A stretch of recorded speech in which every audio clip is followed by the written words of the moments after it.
coming to my homestead. Thanks for sharing your time with me at She Can Homestead. So today I want to talk about sourdough starter. I have this little guy here, my jar of sourdough. I got the jar at a flea market and I keep him in there and he's all happy.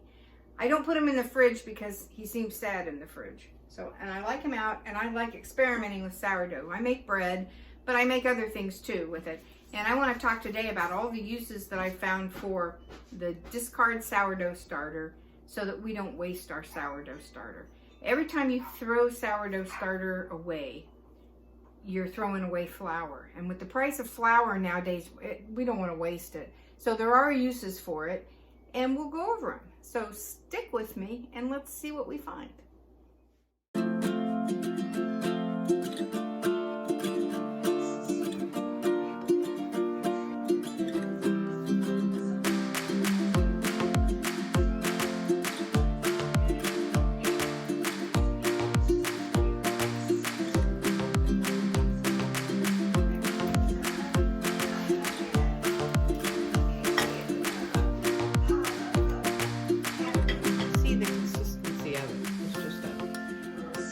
Pancake.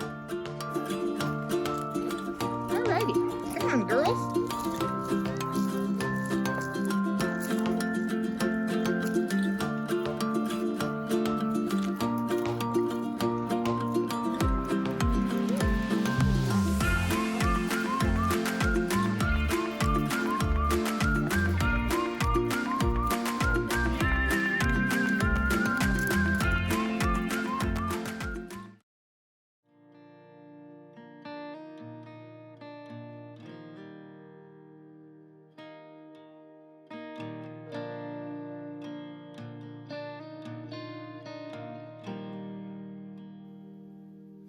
Start by combining this.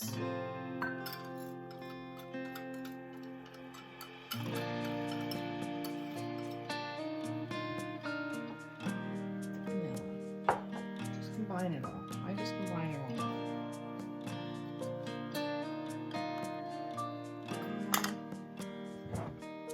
The sugar.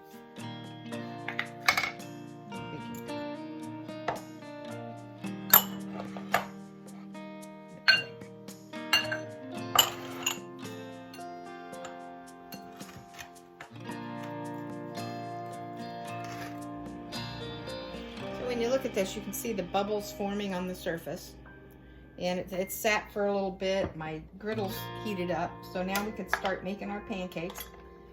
I've greased it with the ghee, so from here it's just pretty much a straightforward pancake. I'll just make one. Conversation.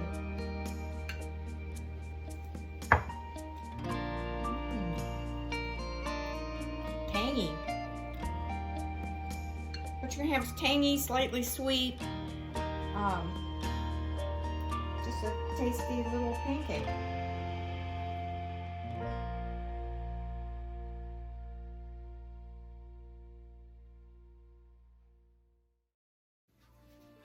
So, number 3 on my sourdough discard hit parade is dehydrating. So when you dehydrate at a low temperature, and you can see it, and it dehydrates into a sheet. You break it up and store it. Now what happens is, since you do a low temperature like a live food, so I don't go over 110 degrees, and it takes a while to dehydrate, and it comes back as flakes. And the flakes are, see, you can break them. They're just little flakes. And I store those downstairs, and if I ever have an issue, and I have had it happen, if I have an issue with my sourdough and it seems to have died, I can just restart. So let's get going dehydrating, and then I'll talk about how you rehydrate. Okay, so I have my dehydrator. I'm gonna set the temp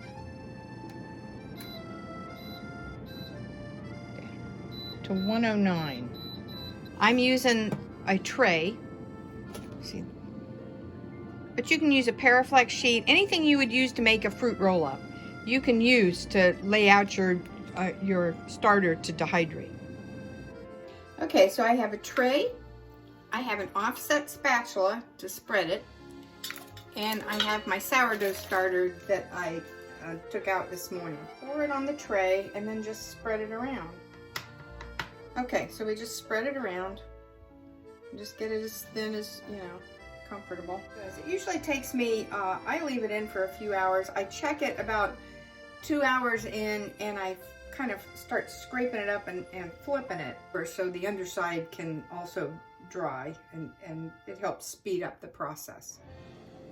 Okay, so we're gonna put the tray in and let it do its thing, and then we'll come back when it's had time to.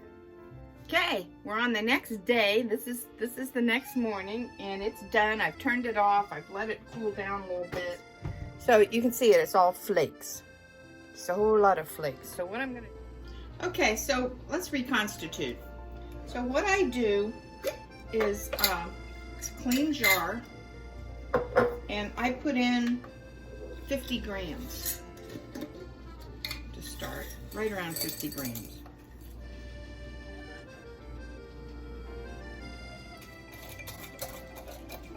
And I see if I can get it to all kind of mix together. You can see the liquid in it. So all I'm doing is putting everything in so it'll start to dissolve. Well, it's now all submerged. I think you can see it. It's all submerged in there.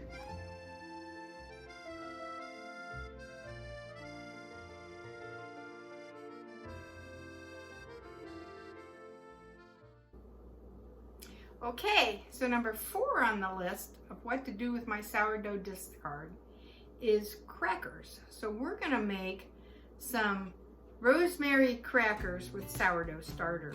Okay, so we start by mixing our ingredients. I have a cup of sourdough starter. I have 3 tablespoons of olive oil. I have about a scant teaspoon of salt, may or may not use it all. And I have a couple tablespoons of Italian seasoning. So what we're going to do, first we put in the starter into the bowl.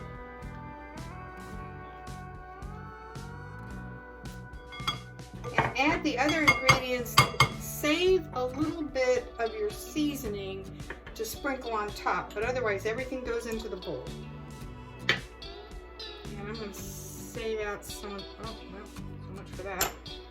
Salt, and then about half or so of the seasoning. There you go. Okay, so you're going to mix this together. Now what you want to make sure to do is make sure that you fully incorporate that oil. You don't see any oil clinging to the side of the bowl or kind of peeking out from under the sourdough starter. So you want to get it really well incorporated.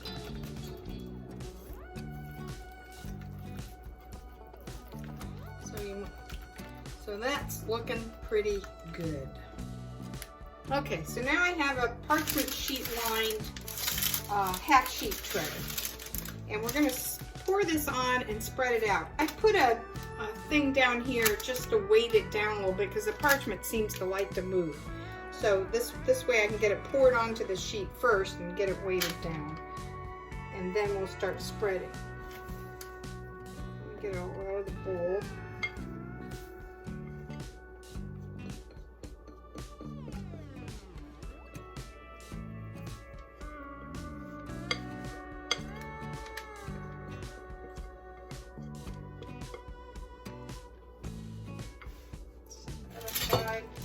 Now I take that same offset spatula because I kind of like it. Now this isn't going to fill up the whole tray because it gets close, but depending on how thick or thin you want your crackers, the thinner they cook quicker. Thicker they'll be chewier, thinner's crispier. So it depends on what you like. I kind of like thin, so I try to get it all the way to the edge. May or may not do it.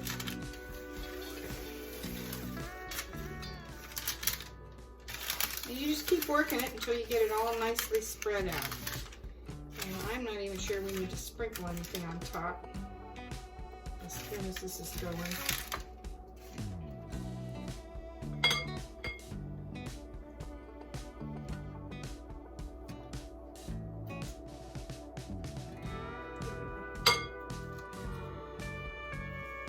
sprinkle some of this over the top, your choice.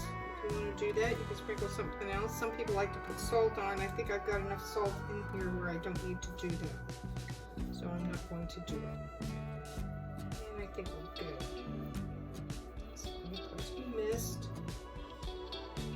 Okay, now we'll put it in the oven. Okay, so this is going into the oven for 25 minutes, 25 to 30 minutes. And then we're gonna take it out and score it. So we'll be back after 30 minutes. Okay, so it's been 25 minutes.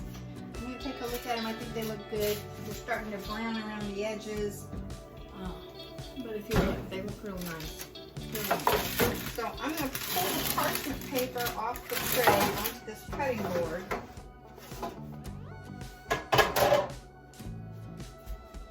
And then I'm going to cut these into shape during this first phase because they'll be easier now. Or if you don't want to do this, you can wait and just break them up into random crackers when they're finished. But I kind of like to get a cracker shape kind of going.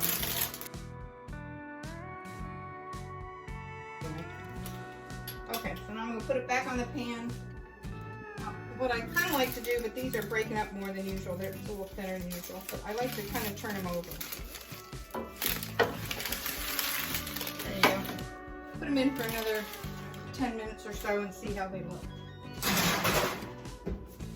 I had it in for 15 minutes this time, and they look at them. They're nice and golden. Crispy. They're delicious. Come here. So I'm going to let these cool, and then I'll put them in a airtight container, and they're great with cheese, dips, things like that. So there you go. A plate of little crackers would be good for charcuterie. I have a couple of observations for you. If you want a thicker cracker, because these are really thin, you can see they just break apart.